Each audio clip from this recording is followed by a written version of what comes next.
nit. Bé, només entrar un se n'adona que la CUP és l'alternativa. En aquesta sala, vaja, el missatge queda claríssim. Som l'alternativa.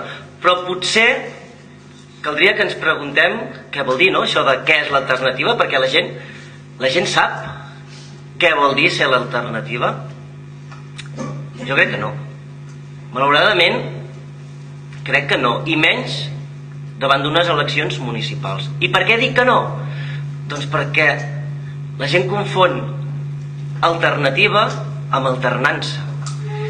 I malauradament les eleccions municipals, autonòmiques, estatals, d'allà on sigui els darrers anys, només es parla d'alternances, de canviar cromos, de canviar partits, però de no tocar la política real que ens afecta com a persones, com a famílies, com a comunitats, etc, etc, etc. Cal que expliquem molt bé que nosaltres no som alternança de res, perquè no tenim res a veure amb la resta de partits polítics. Nosaltres plantegem una alternativa. I ser una alternativa vol dir que toquem els fonaments de la política institucional d'aquest país. I això fa por, sí, és veritat, fa por. Però és l'hora de començar a plantejar alternatives perquè el nostre país, la nostra gent, la classe treballadora necessita alternatives. Però quan he arribat m'he fixat que no només la CUP és l'alternativa, sinó que a més posa que és necessària. Caram. També haurem d'explicar per què la CUP és necessària. I per què és necessària? En primer lloc, perquè aquest país ha perdut referents. L'esquerra ha perdut referents. La socialdemocràcia s'ha quedat orfe de referents polítics. I per tant la CUP, jo crec que ara mateix podem esdevenir aquest referent polític de l'esquerra, amb una defensa d'uns interessos molt clars i un discurs explícit.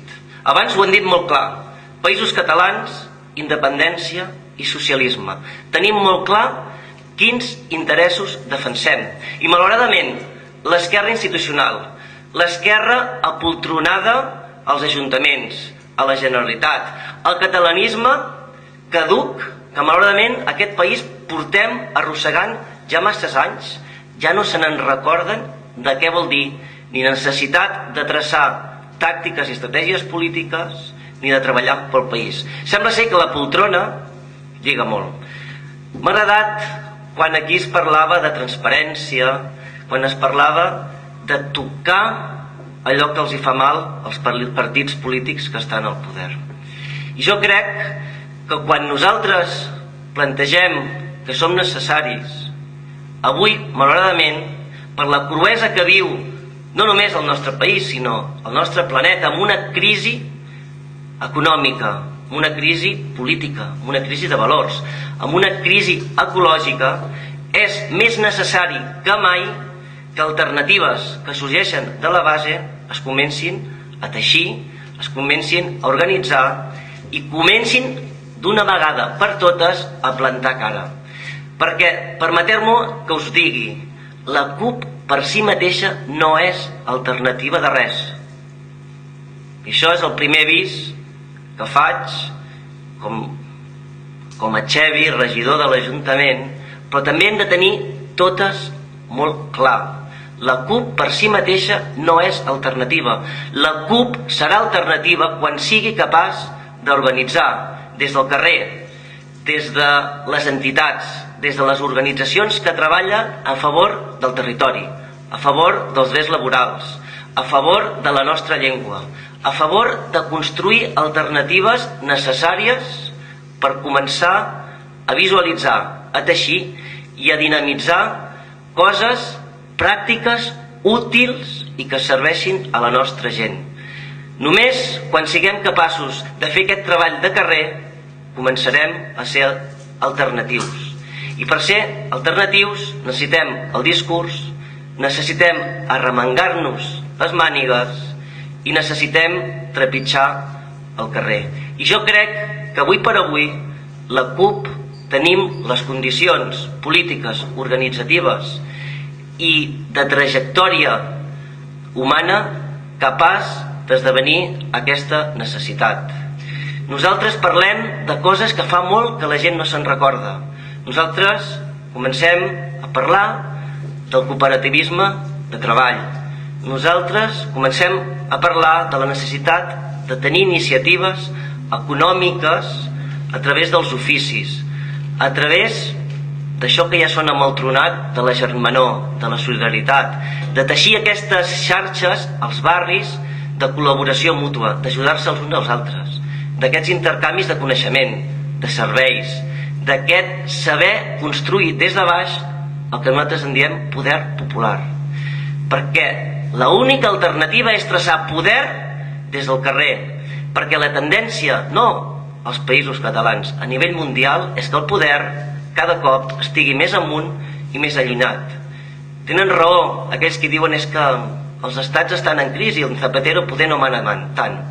Sí que manen i no volen abandonar el poder, però també és veritat que qui realment mana a nivell mundial ja no són els partits polítics, són aquestes multinacionals que controlen què mengem, els nostres estalvis, què consumim, l'energia, com la utilitzem, i si som lo suficientment intel·ligents per transmetre l'idea que la gent del carrer també pot canviar en petits gestos, repensant què mengem i com mengem, repensant quina energia utilitzem i quina energia volem produir, repensant com ens volem mobilitzar per les nostres ciutats, repensant quin model de ciutat volem, quina mena de relació humana, cultural volem pels nostres pobles, per les nostres ciutats, pels nostres barris. I jo crec que aquest poder que té la gent és el discurs que hem de transmetre a la nostra gent, el discurs de que podem. A mi m'ha agradat quan en aquest vídeo es deia tenim ganes, i és que només falta això, tenir ganes, creure que podem i transmetre l'idea que qui té el poder som nosaltres, i que ja n'hi ha prou que ens prenguin el pèl,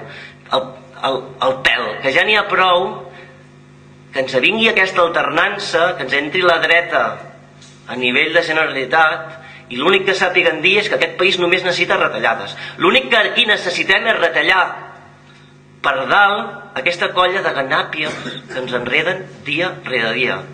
I jo avui faig un crit de confiança amb en Francesc com a persona que donarà la cara, però també de confiança al col·lectiu de persones que haurà de fer costat a un projecte que serà de tots vosaltres, perquè en Francesc serà un tio collonut, però sense tots vosaltres segur que aquesta alternativa no és possible. Per tant, us vull transmetre aquest discurs d'il·lusió, de treball, que n'estic convençut de que si aquí som capaços de fer dinars amb la germanor que tenim, de fer dinars tan collonuts com el que aquí hem preparat amb 4 fogons, també serem capaços de transformar aquesta societat amb la il·lusió. I l'últim discurs, en 4 anys a la comarca del Maresme, amb 2 regidors de l'esquerra independentista, hem donat la volta iniciant un procés de consultes per la independència arreu del país. 2 regidors en 4 anys. Què pot fer la CUP a partir d'ara? Jo crec que el potencial que tenim és molt. I us transmeto aquesta idea. Podem i guanyarem. Moltes gràcies.